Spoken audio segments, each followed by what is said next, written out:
Suntem la târgul de iarnă din Brăila, deschis până pe 11 ianuarie și vrem să vedem ce costuri găsim.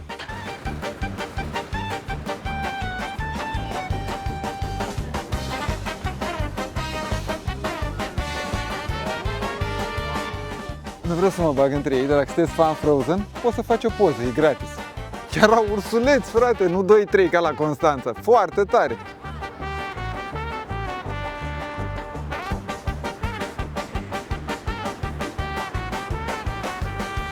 Din Piața Traian, intri pe strada Eminescu. Vin fiert la 10 lei, mai ieftin ca la Galați. Varietăți, dulciuri, 10 lei 100 de grame. Produse tradiționale de la Pleșcoi. Mie îmi place ghiudem. 30 de lei, cu ăla cu secuiesc. La Brăila suntem cu delfinul. 15 lei delfinul, 15 lei patinele, 15 lei accesul pe gheață, o oră. Și pentru încălțări, 5 lei la garderobă. 20 de lei șoricul.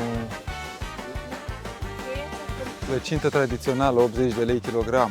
Sau multe alte bunătăți. Salam de biscuiți. Griliaș cu napoletană, wow! Cornulețe de casă. Churros, 20 de lei. Cu Nutella. Un lucru inedit e trenulețul în Moș Crăciun, care circulă zilnic și e gratuit de la ora 2 la ora 10. Pod Brăilița, Calea Galați, Independenței, Călăraș, Parc Monument. Foarte tare! Cartofi naturali, 15 lei. Cu ce condimente vrei. De obicei, în weekend, găsești și cabină foto. 20 de lei. Îți iei fotografia ca o amintire de la târg. Tot cu magnet, o pui pe frigider. Frumos. Și pentru amatorii de bâlci, câteva minute, 15 lei. Și dacă vrei să mănânci ceva la restaurant, eu recomand Casa Domnească sau Carol. Super gustoasă mâncare. Hai, pa, pa!